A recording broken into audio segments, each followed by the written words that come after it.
Shalom, selamat bertemu kembali dalam seri pelajaran penata layanan kita. Saudara-saudara, pada hari ini kita akan pelajari satu judul penata layanan, yaitu penata layanan dalam dunia yang berubah. Nah, apa yang kita akan pelajari pada hari ini diharapkan boleh memberi motivasi kepada kita bahwa perubahan adalah suatu hal yang perlu kita sikapi secara positif. Kita harus berani menghadapi, bahkan mengadakan perubahan, khususnya di dalam pandangan-pandangan kita tentang penata layanan Alkitabiah. Pelajaran sebelumnya kita sudah pelajari tentang penata layanan Alkitabiah, prinsip-prinsip penata layanan yang mungkin bagi sebagian kita berpikir bahwa pandangan-pandangan ini agak sedikit berbeda daripada pandangan tentang penata layanan yang kita telah miliki sebelumnya. Tetapi pelajaran yang hari ini kita akan diskusikan kiranya boleh memberikan kepada kita motivasi bahwa perubahan haruslah kita sikapi secara positif. Walaupun seringkali orang berkata bahwa menerima perubahan tidaklah mudah. Barangkali bahkan di dalam perkumpulan, persekutuan gereja Masih Advent harian ke-7. Salah satu contoh sederhana saja barangkali yang saya boleh sampaikan. Kita sebagai anggota gereja, ketika kita berpindah dari satu tempat kediaman kita ke tempat kediaman yang lain, mungkin rumah kita berpindah ke tempat yang lebih jauh dari gereja di mana kita biasa berbakti. Kemudian di tempat yang baru di mana kita tinggal ada gereja yang lain atau jemaat yang lain. Tetapi ketika kita berpikir demikian, kita merasa masih lebih mudah bagi kita untuk tetap berbakti di gereja sebelumnya, di gereja yang dahulu, ya, daripada harus berpindah ke gereja yang ada dekat dengan rumah kediaman kita. Mengapa? Karena kita pikir, sulit untuk berubah dengan perkumpulan yang baru atau orang-orang yang baru. Sementara dari rumah kita yang sekarang ini menuju ke gereja sebelumnya, kita melewati beberapa gereja atau jemaat yang lain, tetapi sulit bagi kita untuk berubah. Nah, kiranya apa yang kita akan diskusikan boleh memberikan kepada kita pandangan, sehingga kita dapat menyikapi perubahan-perubahan ini. Bahkan ini akan mengubah paradigma kita tentang penata layanan kepada pengertian yang lebih baik lagi. Nah, yang pertama saya ingin bagikan kepada saudara satu tulisan atau kesaksian Rasul Paulus kepada jemaat di Korintus yang dituliskan di dalam 2 Korintus 8 ayat 1 sampai 6 ya. Tapi yang kita akan baca ayat 3 sampai 5 saja. Firman Tuhan berkata, "Aku bersaksi," kata Paulus, "bahwa mereka, jemaat di Makedonia, telah memberikan menurut kemampuan mereka, bahkan melampaui kemampuan mereka. Dengan kerelaan sendiri mereka meminta dan mendesak kepada kami supaya mereka juga beroleh kasih karunia untuk mengambil bagian dalam pelayanan kepada orang-orang kudus. Mereka memberikan lebih banyak daripada yang kami harapkan. Mereka memberikan diri mereka pertama-tama kepada Allah, kemudian oleh karena kehendak Allah juga kepada kami." Paulus mengingatkan umat-umat Tuhan di Korintus tentang keadaan gereja atau orang-orang Kristen yang ada di Korintus. Pada masa itu pekerjaan penginjilan baru mulai tersebar, dan para rasul mendapat dukungan penuh dari umat-umat Tuhan melalui pemberian-pemberian mereka, melalui persembahan-persembahan mereka. Dan banyak di antara mereka yang memberikan secara luar biasa. Tetapi ketika usaha ini disampaikan, para rasul di Yerusalem bersepakat untuk tidak menginformasikan kepada jemaat yang ada di Makedonia tentang rencana ini atau tentang hal ini, perlunya para rasul untuk memperoleh dukungan dana di dalam penginjilan mereka. Kenapa mereka tidak menyampaikan hal ini kepada jemaat di Makedonia? Oleh karena mereka berpikir jemaat di Makedonia itu kecil, jemaat yang baru mulai bertumbuh, dan jemaat yang dianggap sebagai miskin di dalam keuangan mereka. Tetapi ketika umat-umat Tuhan di jemaat Makedonia, jemaat-jemaat di Makedonia mendengar tentang hal itu, ayat inilah yang disaksikan oleh Paulus. Mereka meminta, ya, dikatakan mereka meminta agar mereka pun boleh terlibat Lalu kemudian ketika kepada mereka diberikan kesempatan untuk memberikan, untuk membantu para rasul, ayat itu katakan, mereka memberikan menurut kemampuan mereka. Saudara bisa bayangkan seseorang yang memberikan menurut kemampuan mereka. Lalu Paulus tambahkan lagi, ayat 3, bahkan melampaui kemampuan mereka. Bukan hanya sekedar sampai kemampuan mereka, tetapi melampaui kemampuan mereka. Lalu di dalam ayat yang kelima bahkan Paulus menambahkan, mereka memberikan lebih banyak daripada yang kami harapkan.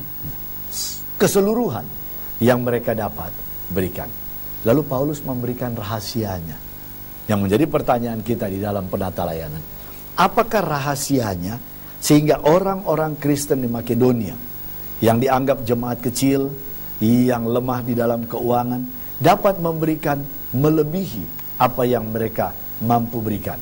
Di dalam ayat yang kelima dilanjutkan, mereka memberikan diri mereka pertama-tama kepada Allah.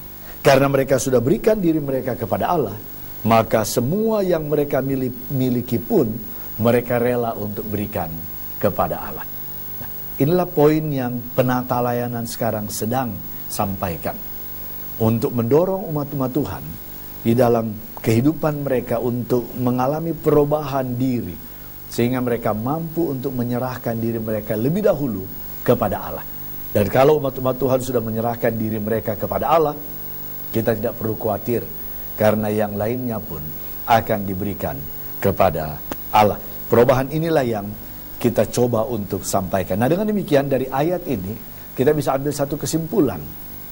Penata layanan dan memberi yang sesungguhnya atau yang sejati dimulai dengan memberi diri sepenuhnya kepada Allah lebih dahulu. Itulah sebabnya pemberian, menyerahkan diri kita kepada Allah adalah fokus di dalam pendidikan penata layanan, di dalam materi-materi penata layanan atau khotbah penata layanan. Ajakan untuk umat Tuhan memberikan diri mereka lebih dahulu kepada Allah, dan sesudah itu maka apapun yang ada mereka pun akan berikan kepada Allah. Nah, saudara-saudara, gereja kita memiliki misi. Ada yang disebut dengan pernyataan misi gereja Advent. Departemen pelayanan penata layanan juga berjalan bersama-sama di dalam menjalankan misi pelayanan penata layanan yang selaras juga dengan misi gereja kita, yaitu menjadikan semua orang murid Kristus. Dan semua pelayanan di dalam gereja ini, semua bersatu padu untuk menjalankan misi gereja ini, yaitu menjadikan murid. Oleh karena itu kita perlu sedikit merubah pandangan kita tentang penata layanan. Kalau selama ini mungkin saudara-saudara berpikir bahwa penata layanan ini berfungsi hanya untuk menambah atau meningkatkan keuangan, persepuluhan dan persembahan di dalam gereja atau di jemaat. Bukan hanya itu bukan utama. Tetapi gereja atau pelayanan penata layanan ini juga bersama-sama dengan misi gereja ini untuk menjadikan murid.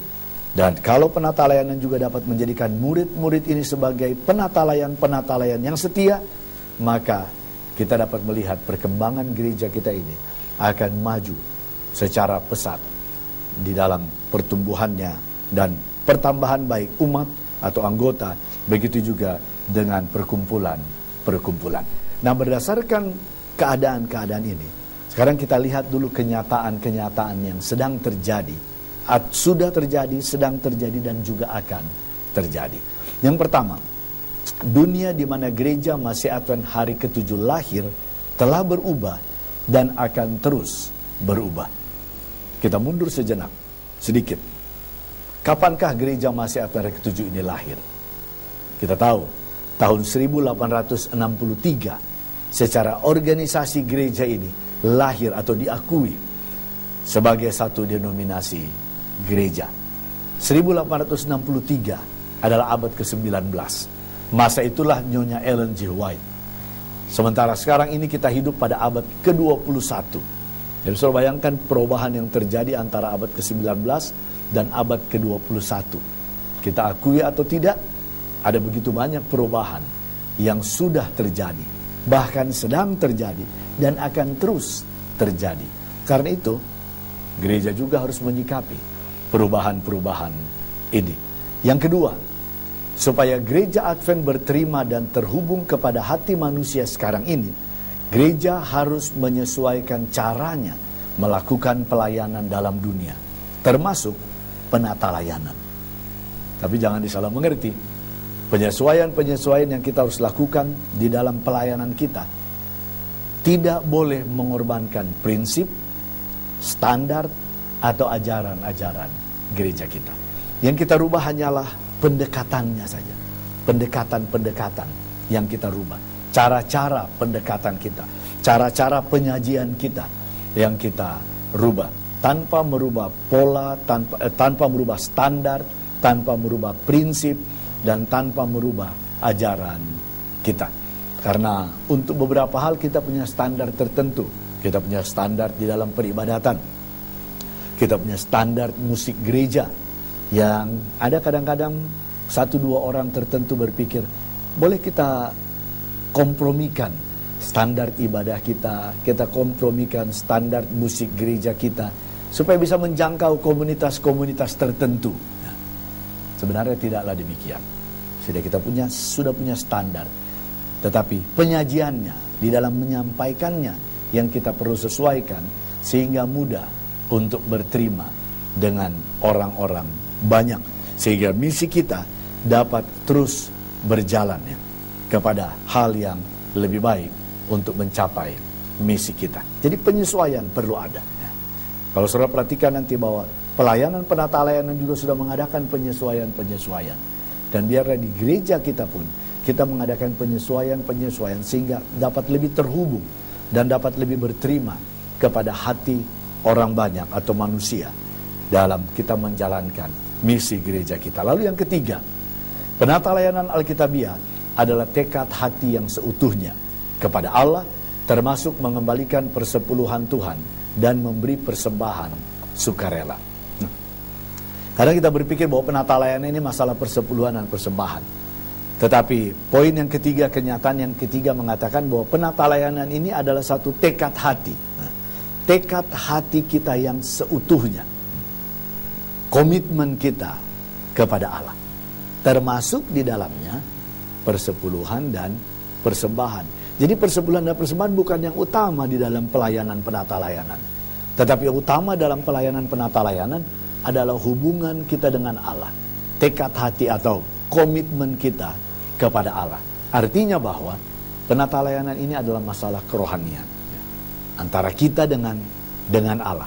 Termasuk persepuluhan, mengembalikan persepuluhan, dan juga memberikan persembahan kita kepada Allah. Nah, ini memang mungkin agak sedikit berbeda dari apa yang kita pahami sebelumnya. Lalu kemudian yang keempat, kenyataan yang keempat. Penata layanan adalah tanggung jawab rohani setiap orang percaya. Nah, setiap orang percaya. Ini adalah penata layanan, adalah tanggung jawab rohani kita sebagai orang-orang percaya. Setiap orang percaya. Dan itu adalah pekerjaan setiap departemen dengan pelayanan penata layanan. Menekankan, mempromosikan, dan mengajarkan penata layanan keuangan.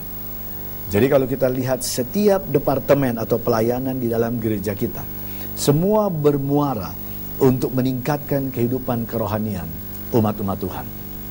Termasuk juga penata layanan. Tetapi penata layanan memiliki satu langkah yang lebih jauh. Sesudah umat-umat Tuhan ini memiliki kondisi rohani yang lebih baik, maka penata layanan dikatakan menekankan, mempromosikan, dan mengajarkan penata layanan keuangan. Itu adalah tentang mengembalikan persepuluhan dan memberikan persembahan. Kalau departemen yang lain sudah mendukung atau mendorong umat-umat Tuhan ini menjadi setia, tetapi penata layanan kemudian menambahkan, ungkapkan kesetiaan rohani itu dengan mengembalikan persepuluhan dan memberikan persembahan kita kepada Tuhan. Sehingga kita memiliki satu langkah yang sedikit lebih jauh dibandingkan dengan departemen pelayanan yang lain. Walaupun muaranya sama, fokusnya sama, intinya sama, yaitu peningkatan kerohanian umat-umat Tuhan di dalam hubungan mereka dengan Allah. Nah, inilah kenyataan di dalam dunia penata layanan yang kita jumpai. Lalu sekarang mari kita berpindah kepada apa yang disebut perubahan-perubahan global. Dengan melihat perubahan yang terjadi di dunia ini, kita dapat menyikapinya secara gereja, terlebih lagi di dalam kehidupan penata layanan kita. Kita bandingkan saja abad 20 dan abad 21. Saya tidak tahu kalau ada di antara saudara-saudara pemirsa yang lahir di abad ke-19 dan masih bertahan hingga pada saat ini. Saya pikir mungkin umumnya kita hanya lahir di abad ke-20 dan abad ke-21. Karena itu mari kita bandingkan saja dua abad ini. Yang pertama, abad ke-20. Di abad ke-20, masyarakat kebanyakan tinggal di pedesaan. Di pedesaan. Itulah sebabnya gereja kita pada abad ke-20 bertumbuh di desa-desa. Kalau saya ingat tahun 1980-an, ada beberapa proyek yang dikenal dengan proyek Jungle Chapel. 1970 saya pikir mungkin itu. Ada banyak gereja-gereja atau ya bangunan tempat-tempat ibadah yang dibangun di pedalaman-pedalaman, bahkan di daerah-daerah yang terpencil. Karena memang masyarakat tinggal di pedesaan pada masa itu. Sekarang pun kita masih dapat melihat sisa-sisa gereja-gereja yang besar-besar, bangunan gereja yang besar di pedesaan, di kampung-kampung. Tetapi abad ke-21, manusia tinggal di perkotaan. Bahkan yang abad ke-20 masih desa, sekarang sudah jadi kota. Kota yang kecil. Kota yang kecil dulu abad 20 sudah menjadi kota besar di abad ke-21 ini. Apa tantangan yang kita hadapi? Yang pertama, gereja-gereja kita di pedesaan sudah berkurang anggotanya. Yang ada tinggal orang-orang tua, oma-oma dan opa-opa, opung-opung yang tinggal yang ada di gereja-gereja kita di pedesaan. Mengapa? Karena anak-anak mereka sesudah bersekolah, mereka selesai S1 dari Siantar, S1 dari Unai, S1 dari Unclub. Mereka tidak lagi kembali ke desa. Mereka pergi ke kota, mencari pekerjaan di kota-kota. Sehingga gereja-gereja kita di pedesaan banyak yang sudah berkurang keanggotaannya. Mereka bukan meninggalkan gereja, tetapi mereka berpindah ke kota-kota yang tinggalnya orang-orang tua. Tantangan yang kedua, di perkotaan sekarang gereja bertumbuh dengan cepat. Itulah sebabnya sekarang gereja Advent pun mengadakan misi untuk penginjilan kota-kota besar. Di Jakarta, di beberapa kota di divisi ini, bahkan di seluruh dunia, ada penginjilan-penginjilan kota besar yang harus dilakukan untuk menyikapi perubahan yang terjadi di dunia ini. Lalu yang kedua, abad ke-20, pola pikir manusia abad ke-20, tebang dan bakar. Kalau mereka ingin membuka ladang, pergi ke hutan, tebang hutan, keringkan dan bakar. Kemudian menanam, tidak perlu dicangkul. Sesudah 2-3 kali tanam, padi, kemudian jagung dan lain sebagainya, tanah itu sudah tidak subur lagi, berpindah lagi ke tempat yang lain. Tebang lagi pohon yang lain, bakar lagi, dan tanam. Itu yang kita kenal dengan ladang-ladang berpindah pada abad ke-20. Tetapi abad ke-21, sudah tidak lagi. Kita tidak boleh lagi berpindah-pindah. Karena semua harus dilestarikan. Kita harus lestarikan lingkungan. Kalau sudah ada ladang kita harus jaga ladang itu. Dicangkul, bahkan mungkin perlu diberi pupuk. Agar produksinya boleh menjadi lebih baik. Tapi tidak boleh lagi menebang kota-kota atau kebun ke pohon-pohon atau hutan-hutan yang lain. Tidak ada lagi menebang pohon. Ini yang terjadi antara abad 20 dan abad ke-21. Karena saya masih mengingat tahun 1978 ketika saya masih berkuliah, kami ikut program student missionary ke Kalimantan Timur. Pada musim-musim bulan Juni, Juli, Agustus, musim kemarau, itulah musim orang-orang di pedalaman membuka ladang baru, menebang, membakar, lalu tanam. Tapi sekarang kita harus lestarikan lingkungan ini. Abad ke-20, ekonomi global, ekonomi lokal, maaf. Abad ke-20 dikenal dengan ekonomi lokal. Ada perlindungan, proteksi, peraturan-peraturan pemerintah yang melindungi pengusaha-pengusaha lokal, melindungi pebisnis lokal. Itu abad ke-20. Tetapi abad ke-21, sekarang sudah dikenal dengan ekonomi global. Tidak ada lagi perlindungan.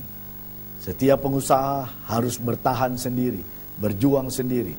Mereka yang mampu mengelola usahanya dengan baik, usaha mereka dapat bertahan. Kalau mereka tidak lagi mengelola secara profesional dengan baik, orang lain akan mengambil alih usaha mereka. Ini yang disebut dengan ekonomi global sekarang ini.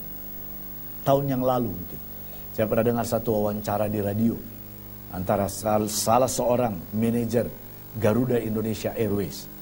Dalam diskusi itu dikatakan bahwa Garuda sedang mengadakan pembenahan diri untuk mengantisipasi pada tahun 2015 apa yang disebut dengan open sky management.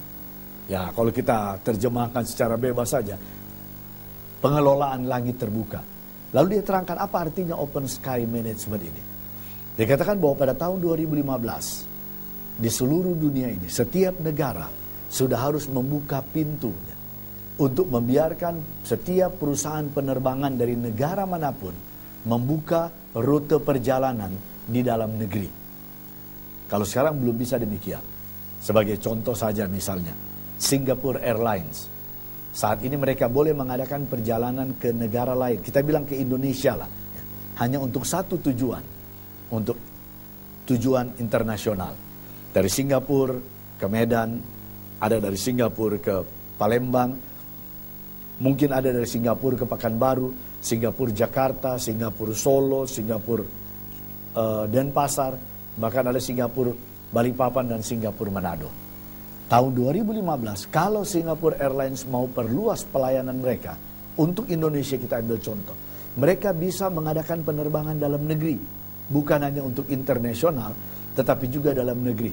Mereka boleh dari Singapura ke Medan, boleh dari Medan ke Pekanbaru, boleh dari Medan ke Jakarta, boleh dari Jakarta kemudian ke Denpasar, atau dari Jakarta ke Manado. Itu boleh dilayani oleh Singapore Airlines, perusahaan penerbangan asing, untuk melayani penerbangan domestik atau lokal di negara yang lain. Itu pada tahun 2015. Ini yang disebut dengan open sky management. Boleh saja. Dan manajer Garuda itu mengatakan bahwa Indonesia maksud saya adalah pasar yang menjanjikan. Karena wilayah yang luas dengan penduduk yang cukup banyak, 230-an juta, ya, menjadi pasar penerbangan yang baik. Mengapa? Karena Indonesia terdiri dari pulau-pulau. Sarana transportasi yang paling cocok adalah pesawat udara. Kapal laut mungkin akan ditinggalkan. Tidak ada jembatan yang dapat menghubungkan satu pulau dengan pulau yang lain. Berbeda dengan di Cina misalnya, daratan Cina, orang boleh ada naik kereta api, bahkan di Eropa atau Amerika pun jalan darat bisa terhubung dengan baik. Tetapi Indonesia, transportasi yang paling baik adalah udara. Itulah sebabnya Garuda harus berbenah diri. Dan kalau kita lihat keadaan perusahaan-perusahaan penerbangan sekarang, Lion Air sudah mengantisipasi hal itu. Sebabnya kita tahu dengan slogan atau iklan yang mereka tunjukkan, mereka sudah menandatangani kontrak 178 pesawat Boeing 737 seri 900 ER atau ER. Dan sekarang saya baca bahwa mereka sudah menerima hampir 70, sudah sekitar 60-an pesawat yang mereka terima dari Boeing. Masih ada kurang lebih 100 lagi, masih lebih 100 lagi dari pesanan pertama. Tetapi saya pernah dengar dalam satu berita bahwa bulan Desember atau November tahun yang lalu, 2011, dalam sebuah air show, pameran kedirgantaraan, saya kurang ingat lagi tempatnya, di Eropa, Lion Air menandatangani kembali kontrak baru dengan perusahaan Boeing ini. Lebih dari 200 pesawat yang mereka tandatangani kontrak yang baru. Sehingga dicatat di dalam air show itu dikatakan, Lion Air, perusahaan penerbangan Indonesia, menandatangani kontrak dengan Boeing. Ya, perusahaan pembuat pesawat terbang Boeing ini menandatangani kontrak yang dikatakan terbesar di dalam sejarah penerbangan, sejarah perusahaan pesawat terbang antara Indonesia dan Boeing, atau antara Lion Air dan Boeing. Dan untuk menandatangani kontrak itu, Presiden Barack Obama, Presiden Amerika, menjadi saksi atau penandatanganan kontrak itu. Dan itulah kontrak terbesar di dalam sejarah penerbangan dunia sekarang ini, antara perusahaan penerbangan Lion Air Indonesia dan Boeing. Terus lihat, dunia menyikapi karena ekonomi global, perubahan yang sedang terjadi. Satu lagi contoh yang saya boleh sampaikan. Bulan Mei yang lalu, Air Asia, penerbangan, budget airlines, memindahkan. Selama ini Air Asia memiliki home base mereka di Kuala Lumpur. Tetapi bulan Mei yang lalu, manajemen Air Asia sudah memutuskan untuk memindahkan base mereka, markas mereka dari Kuala Lumpur ke Jakarta. Alasannya memang yang mereka nyatakan ada 2 alasan di dalam berita. Yang pertama, arealnya lebih luas di Bandara Cengkareng. Lalu yang kedua, Bandara Soekarno-Hatta. Lalu yang kedua, alasannya biaya operasi mereka lebih rendah di Jakarta dibandingkan di Kuala Lumpur. Tetapi secara strategi, dengan apa yang disebut Open Sky Management, kita tahu bahwa Air Asia sedang mengantisipasi apa yang disebut dengan Open Sky Management. Karena kalau mereka sudah dapat pindahkan base mereka, markas mereka di Cengkareng, Bandara Soekarno-Hatta Cengkareng, maka mereka dapat melayani pulau-pulau, kota-kota yang ada di seluruh wilayah Indonesia ini. Nah, perubahan inilah yang harus selalu disikapi dan yang harus terus disikapi. Kenapa? Karena kalau kita tidak berubah, maka kita akan tertinggal.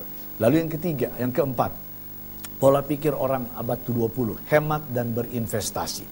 Oh, semua berhemat dan berinvestasi. Bahkan pada abad 20 kita lebih mengenal ada istilah cash and carry. Ada uang, ada barang. Akontan, tidak boleh utang. Itu abad ke-20. Tetapi abad ke-21 sudah terbalik. Belanjakan dan nikmati. Walaupun saudara tidak ada uang sekarang, saudara boleh belanja dan nikmati. Selama saudara memiliki kartu kredit, gesek saja. Gesek. Saudara boleh pergi makan di restoran, belanja di toko-toko, gesek saja. Nanti dibayar bulan depan. Belanjakan dan nikmati. Walaupun yang terjadi sekarang ada orang karena belanjakan dan nikmati tidak mengelola anggaran belanja rumah tangganya. Ketika bulan tiba, tagihan datang, gaji datang, seluruh gaji hanya cukup untuk membayar tagihan dari kartu kredit yang sudah digunakan atau cicilan-cicilan yang lain yang sudah dilakukan. Sehingga ada juga anggota yang akhirnya atau pengerja mungkin tidak lagi ada yang tersisa. Bahkan untuk persepuluhan dan persembahan pun sudah tidak ada lagi tersisa. Karena semua sudah terpakai, sudah terbayar untuk apa yang sudah dibelanjakan dan nikmati sebelumnya. Lalu yang lain, abad ke-20 dikatakan hidup dapat diramalkan. Karena pola pikir yang berhemat dan berinvestasi ini, maka hidup dapat diramalkan. Tetapi abad ke-20, hidup tidak menentu, saudara. Kenapa? Oleh karena pola pikir belanjakan dan nikmati.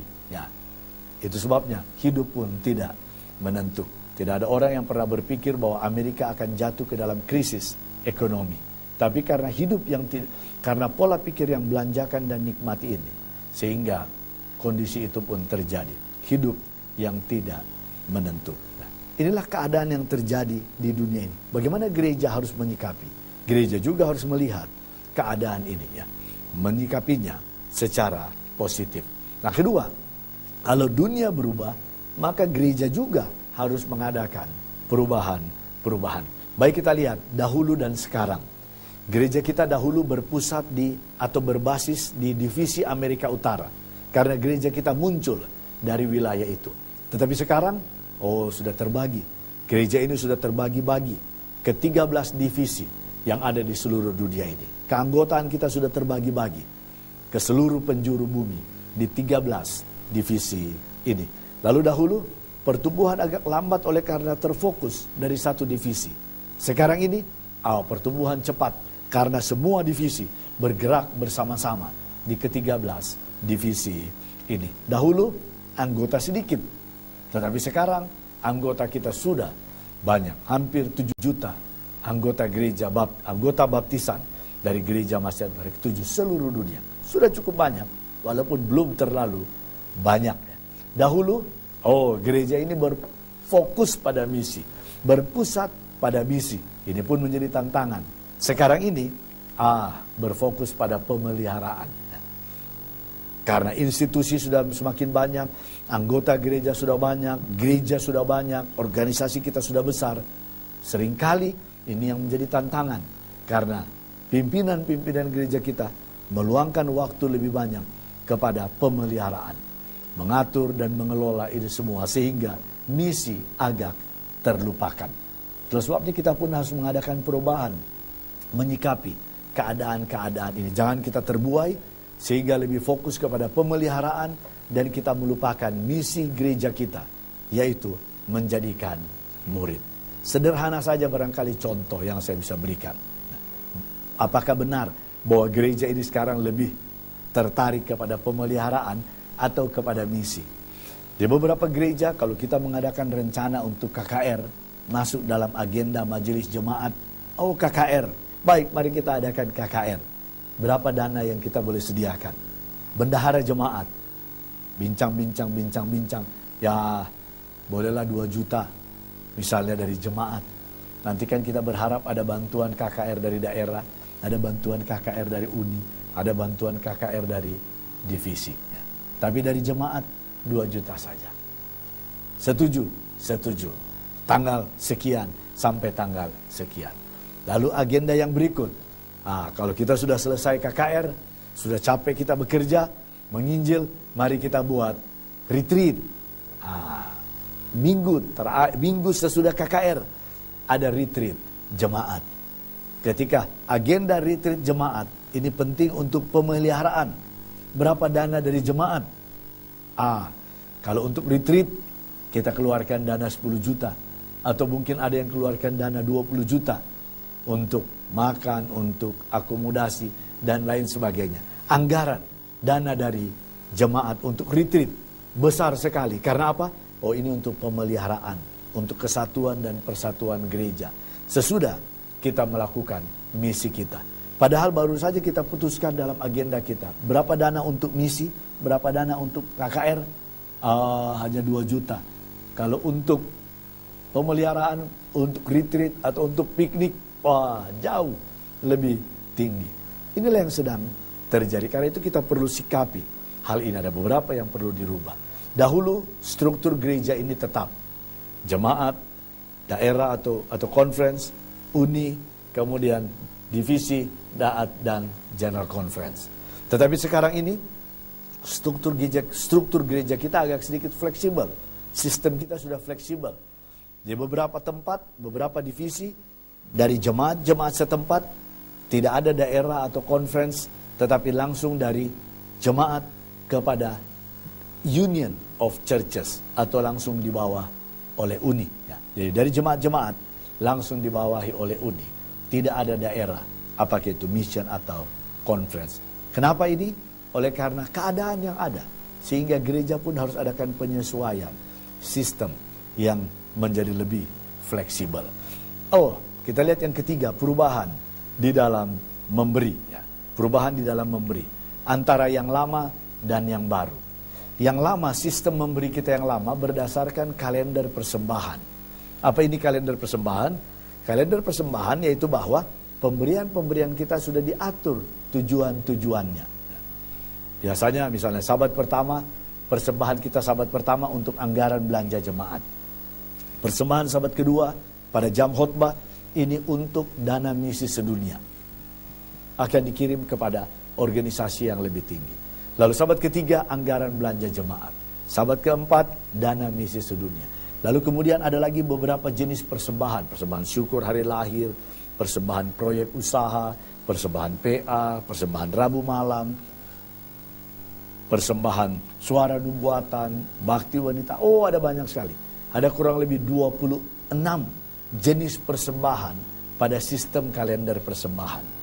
Tetapi sekarang ini kita geser kepada yang baru, yaitu rencana terpadu atau persembahan terpadu. Yang divisi kita sendiri sejak masih bernama Divisi Timur Jauh, Far Eastern Division, sudah menerima atau mengadopsi atau melaksanakan sistem pemberian yang disebut dengan persembahan terpadu. Walaupun ada berganti-ganti nama. Itu sudah sejak tahun 1978. Sistem persembahan terpadu ini sudah diterima untuk dijalankan di divisi kita ini. Tapi sesudah lebih dari 30 tahun, kurang lebih hampir 30 tahun, perkembangannya masih belum maksimal. Anggota masih banyak yang lebih suka memberikan persembahan secara lepasan saja daripada yang sudah terencana, yang sistematis, dan yang terpadu. Sistem persembahan terpadu ini bahwa kita hanya masukkan saja persembahan satu, maka pengaturannya tidak lagi kita, tetapi organisasi yang akan mengatur sesuai dengan ketentuan yang ada. Sistem yang lama ini ada banyak persembahan. Tadi saya katakan ada kurang lebih 26 jenis persembahan dengan sistem kalender persembahan. Tetapi yang baru ini hanya ada satu sumber, ada satu jenis persembahan, hanya satu saja. Kita masukkan, lalu kemudian ada pengaturan tersendiri yang akan diatur oleh gereja atau organisasi. Bukan kita lagi yang mengatur, tapi gereja yang mengatur. Yang kemudian yang ketiga, yang lalu agak rumit karena kalender persembahan. Ada banyak sekali jenis persembahan. Kita harus bagi-bagi kepada 26 persembahan. Ya, rumit. Tetapi yang baru ini sederhana. Saudara hanya masukkan saja persembahan terpadu saudara. Berapa persenkah itu dari pendapatan saudara? 3% kah, 5%, 7% atau 10%. Kita masukkan di dalam envelope persepuluhan atau envelope penata layanan. Saudara berikan di gereja. Semua sudah selesai. Sederhana saja. Di dalam persembahan terpadu ini anjuran yang diberikan oleh gereja yaitu 10% sebagai persembahan terpadu kita. Atau kita tentukan berdasarkan persentase. Sistem memberi yang lama, General Conference diuntungkan. Karena ada banyak persembahan langsung dikirim ke General Conference untuk dana misi sedunia. Tetapi yang baru ini, semua tingkatan diuntungkan. Karena ada pembagian persentase tertentu. Dan kalau saudara lihat, yang terbesar dari persembahan terpadu kita akan tinggal di jemaat setempat untuk dana atau biaya operasi atau anggaran belanja jemaat. Sistem memberi yang lama, dorongan program. Artinya bahwa perlu ada promosi-promosi sebelum orang memberi. Kalau yang mempromosikan ini sangat berkarisma, orang suka merogoh kantongnya dan memberikan yang besar. Tetapi kalau yang mempromosikan kurang bersemangat, yang memberi pun berkurang. Tetapi yang sekarang ini, dorongan perbaktian. Setiap kali Tuhan memberkati kita di rumah, pada saat kita menerima berkat itu, kita langsung sisihkan berapa persen persembahan kita. Jadi, kita berikan berdasarkan hubungan kita dengan Allah. Karena penyembahan kita kepada Allah. Ungkapan penyembahan kita kepada Allah. Tidak perlu ada promosi, tidak perlu ada dorongan, tidak perlu ada informasi-informasi banyak. Karena setiap kali Tuhan memberkati, maka kita akan berikan sesuai dengan persentase yang kita sudah tetapkan. Lalu kemudian yang ketiga adalah perubahan penata layanan. Ya, penata layanan ini pun mengadakan perubahan agar dapat lebih berterima kepada masyarakat. Dan dalam hal ini adalah anggota gereja kita sendiri. Yang pertama dahulu disebut dengan Departemen Penata Layanan. Tetapi sekarang ada tambahan sisipan disebut dengan Departemen Pelayanan Penata Layanan. Apa bedanya antara Departemen Penata Layanan dan Pelayanan Penata Layanan? Dulu Departemen Penata Layanan ini dikenal sebagai Departemen untuk Penggajian. Karena kita promosikan persepuluhan dan dari persepuluhan inilah untuk penggajian pengerja. Tetapi Pelayanan Penata Layanan fokusnya adalah pemulihan. Bukan masalah penggajian tetapi memulihkan hubungan rohani anggota dengan juru selamatnya.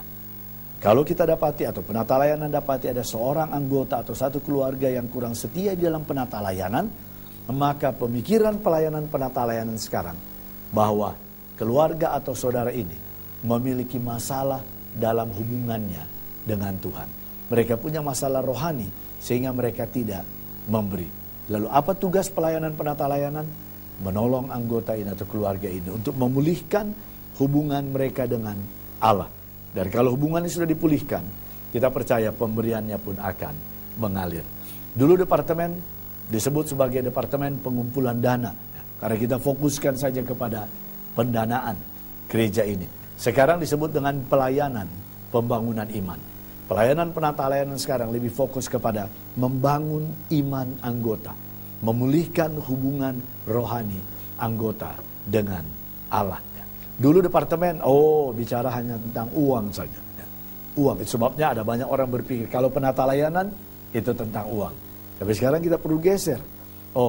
pelayanan penata layanan bukan fokus kepada uang dari anggota, tetapi pelayanan penata layanan fokusnya kepada anggota itu sendiri, orang itu sendiri, umat itu sendiri. Karena kita mau pulihkan hubungan umat ini dengan Allah. Kita mau tingkatkan kualitas hubungan umat ini dengan Allah. Kita mau iman mereka ini selalu dibangunkan atau ditumbuhkan di dalam hubungan mereka dengan Allah.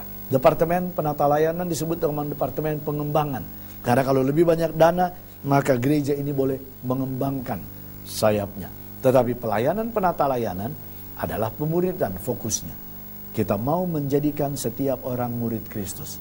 Karena murid Kristus adalah juga penata layan bagi Kristus. Karena itu fokus pelayanan penata layanan membawa atau menjadikan lebih banyak orang sebagai murid Kristus. Dan mereka pun akan menjadi penata layan yang setia. Departemen penata layanan seringkali dikenal dengan departemen keuangan. Karena selalu bicara tentang uang. Tetapi sekarang pelayanan penata layanan adalah pelayanan kerohanian atau departemen kerohanian. Karena kita fokuskan kepada hal-hal yang rohani atau kerohanian menjadi inti dari pelayanan penata layanan sekarang ini. Yang terakhir yaitu perubahan fokus. Pelayanan penata layanan juga perlu merubah fokusnya. Yang lama atau yang dulu disebut dengan fokus yang sempit dari penata layanan. Lalu kita bandingkan dengan fokus yang luas dari penata layanan. Fokus yang sempit mengatakan bahwa penata layanan adalah masalah perpuluhan dan persembahan. Tetapi yang luas mengatakan bukan. Penata layanan adalah masalah ketuhanan Yesus Kristus. Kalau kita sudah menerima Yesus sebagai Tuhan, persepuluhan dan persembahan akan mengalir secara alamiah saja. Itulah sebabnya yang luas adalah ketuhanan Yesus Kristus, di dalamnya termasuk persepuluhan dan persembahan. Yang sempit katakan penata layanan ini berfokus pada anggota jemaat. Tetapi yang luas pandangannya, fokus yang luas mengatakan penata layanan berfokus pada Allah sebagai pemiliknya. Walaupun persepuluhan dan persembahan datang melalui anggota jemaat, tetapi penata layanan mengingatkan bahwa apapun yang dimiliki oleh anggota itu adalah milik Allah. Ya, karena Allah sebagai pemilik. Kalau anggota sudah memahami Allah sebagai pemilik, maka kita akan lebih setia sebagai penata layan. Fokus yang sempit mengatakan dalam penata layanan yang penting adalah perilaku, yang penting adalah tindakan kita, perbuatan kita. Tetapi fokus yang luas mengatakan tidak, yang penting atau utama adalah nilai-nilai. Karena nilai-nilai diri kita akan menentukan perilaku kita. Karena perilaku, nilai menentukan perilaku kita. Fokus yang sempit mengatakan penata layanan adalah masalah kantong dan dompet. Berfokus pada kantong dan dompet. Tetapi pandangan yang luas atau fokus yang luas mengatakan bahwa penata layanan adalah masalah hati. Karena kalau hati sudah dimenangkan, kantong dan dompet pun akan dapat diperoleh. Ada ungkapan yang mengatakan, when the heart is converted, pocket is inverted. Bila mana hati sudah ditobatkan, maka kantong kita ini pun akan terbalik keluar. Artinya semua akan diserahkan. Oleh karena itu pelayanan penata layanan sekarang berfokus pada hati manusia, hati anggota. Kalau hati mereka sudah serahkan, maka kantong dan dompet mereka pun akan diserahkan. Fokus yang sempit mengatakan bahwa penata layanan adalah program. Tetapi fokus yang luas mengatakan penata layanan adalah pola hidup. Program ada awal dan akhirnya, pola hidup tidak ada awal dan tidak ada akhir. Itu akan berjalan terus untuk selama hidup kita. Selama kita meyakini ajaran-ajaran yang ada. Karena pola hidup ditentukan oleh keyakinan kita, oleh ajaran yang kita percayai. Saudara-saudara, tidak ada salahnya pada fokus yang sempit. Tidak ada salahnya. Tetapi fokus yang luas adalah lebih utama. Kenapa? Karena semua yang ada pada bagian fokus yang sempit di sebelah kiri ini sudah termasuk di dalam pandangan yang luas atau fokus yang luas. Sehingga kita perlu bergeser kepada fokus yang luas di dalam penata layanan. Nah, dengan demikian, sudah kita lihat ada perbedaan-perbedaan, ada pergeseran-pergeseran, ada perubahan-perubahan. Nah, apakah strategi pelayanan, penata layanan? Penata layanan ini ada untuk menolong jemaat. Dan di dalam jemaat yang paling utama adalah pendeta. Sebagai key person, orang yang utama di dalam jemaat adalah pendeta. Kami datang dari daerah, dari unit, dari divisi untuk membantu pendeta di dalam jemaatnya untuk menerangkan atau membagikan tentang penata layanan ini. Apa yang dilakukan? Ada pendidikan penata layanan, ada sistem persembahan yang kita terangkan, sistem memberi yang kita terangkan, dan juga strategi informasi dan komunikasi yang disampaikan agar umat ini mengerti tentang penata layanan secara keseluruhan. Nah, kesimpulan, ada 4 kesimpulan dari materi kita pada hari ini. Yang pertama, penata layanan yang menyeluruh menegaskan tempat Allah dan Alkitab dalam dasar-dasar kepercayaan Masehi Advent hari ke-7. Penata layanan secara menyeluruh. Ada banyak aspek dalam penata layanan, sebabnya dalam pendidikan penata layanan kita harus perkenalkan semua hal tentang penata layanan ini, yaitu yang menyeluruh, holistik ya. Dan di mana dasarnya? Berdasarkan pada Allah dan Alkitab. Yang kedua, pendekatan penata layanan sebagai satu hal rohani dan pola hidup adalah selaras dengan keputusan Rapat General Conference tahun 2010 untuk memasukkan kata pelayanan dalam nama departemen, penyataan misi gereja, dan penekanan kepemimpinan pada kebangunan dan reformasi. Jadi penata layanan adalah masalah rohani. Ini adalah hal rohani. Ini adalah masalah pola hidup kita. Ini adalah masalah hubungan kita dengan Allah.